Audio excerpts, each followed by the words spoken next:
यत्र यत्र रघुनाथ कीर्तनम तत्र तत्र कृतमस्तकांजलिम वाष्पवारी परिपूर्ण लोचनम मारुतिम नमत राक्षसांतकम।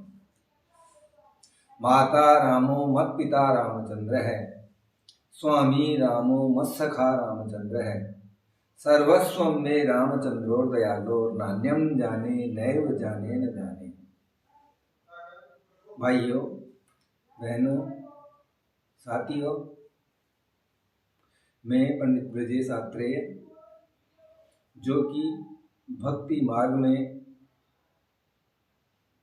कुछ अध्ययन करके मेरी जिज्ञासा है कि मैं अधिक से अधिक लोगों तक इसका शरीर में भक्ति मार्ग का संचार करूं, ताकि ये नश्वर शरीर है अपना, इसको अपन भूल बैठे हैं, कभी कभी भूल जाते हैं कि ये नश्वर है और अपन दूसरे ही कामों में लगे रहते हैं।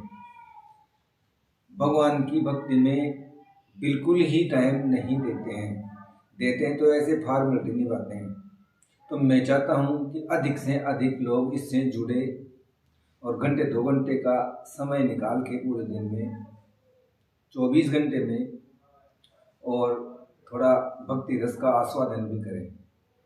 आपको खुद ब खुद महसूस होने लग जाएगा कि भक्ति मार्ग पर चलने से क्या क्या अनुभव हो सकते हैं। अनुभव ही नहीं, अपने को पूर्वाभास, ताकि हम किसी दुर्घटना से बच सकें या कोई दुर्घटना हो जाने पर उसमें पार पा सकें। हर चीज में, हर क्षेत्र में प्रभु की भक्ति साथ देती है।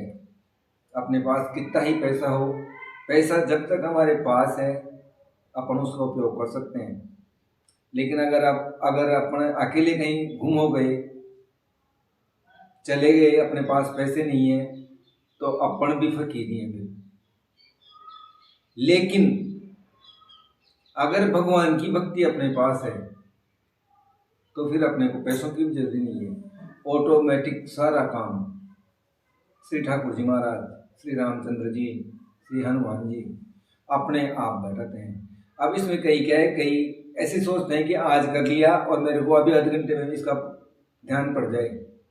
ये बात भी सही है, करते ही तुरंत हनुमान जी के पास, राम जी के पास, देवताओं के पास अर्जी दरख्वास्त पहुंचती है, अपनी भक्ति पहुंचती है, जो अपनी आवाज निकलती है उसकी ध्वनि भगवान के पास पहुंचती है। लेकिन वो अपनी भलाई के लिए किस कदर अपनी भलाई है, किस विषय में, भगवान उसी विषय के अनुसार आगे से आगे रास्ते खोलता जाता है, प्रकाश की किरण दिखाई देने लग जाती है। और जो अपन ने सोचा था कि मैं तो अकेला रह गया हूँ, अब कुछ नहीं है, अपने को रास्ता अपने आप दिखने लग जाता है। अब मैं बताऊं आपको बिल्कुल अनुभव करने की बात, ज़्यादा तो नहीं, मंगलवार और शनिवार, और अगर वैसे 11 रोज तक कंटिन्यू कर लें अपन, पाठ का नाम बताऊंगा मैं आपको, संपुटित पाठ है। अगर 11 दिन तक 1 घंटे का टाइम, शुरुआत में जिस किसी भाई ने नहीं की हो या कभी कभार करते हैं उनको लगभग 1 घंटा लगेगा, और जो भाई बहन जानते हैं वो तो 20 मिनट, 25 मिनट, अधिकतम 30 मिनट इसमें आराम से कर लेते हैं। और करने का मतलब ये नहीं है कि इससे भाई अपने को करना है, ये तो कैसे बोलना है, बोलना नहीं है, उसमें भाव भी बोर हो जाना है। जब तक व्यक्ति इन्हीं भगवान की कीर्तन में भाव भी बोर नहीं होता है, अपने आप रम नहीं जाता है, तब तक वो अपन जो चाहते हैं वो परिणाम प्राप्त नहीं होते हैं। जैसे अगर किसी के बहुत ज़्यादा दुख है तो वो दुख से, और कोई बहुत ज़्यादा भक्ति में डूबा हुआ है तो वो उस भक्ति से उसके अपने आप ही आंखों में आंसू आ जाएंगे भगवान के सामने।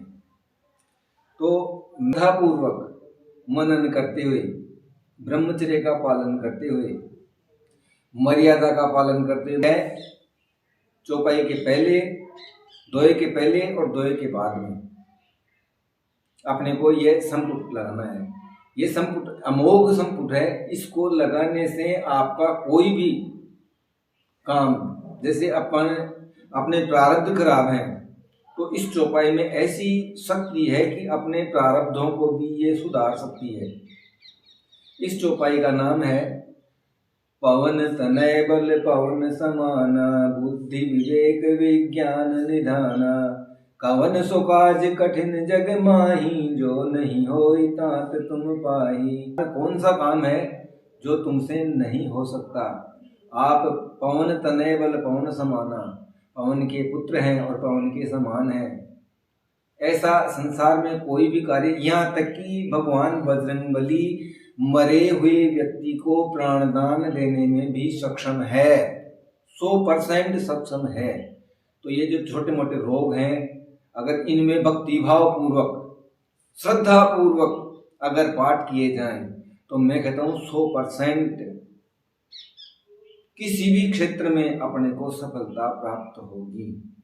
अपन संपुट चौपाई लगा करके जैसे संकल्पित 7 दिन का संकल्प लें या 11 दिन का संकल्प लेते हैं और फिर शुरू से ही ये चौपाई लगा करके और सुंदरकांड करते हैं, गुड़ भूंगड़ी का प्रसाद चढ़ा करके, घी का दीपक जला करके और श्रद्धा पूर्वक, बस ज्यादा और कुछ अटारा करने की जरूरत नहीं है, श्रद्धा पूर्वक। भगवान तो इनके लिए भी नहीं कहते हैं भाई मेरे ये छठा और वो करो, ये है अपनी केवल वो मनोभाव न, अगर अपन चढ़ाएंगे तो भगवान ठीक मानेंगे।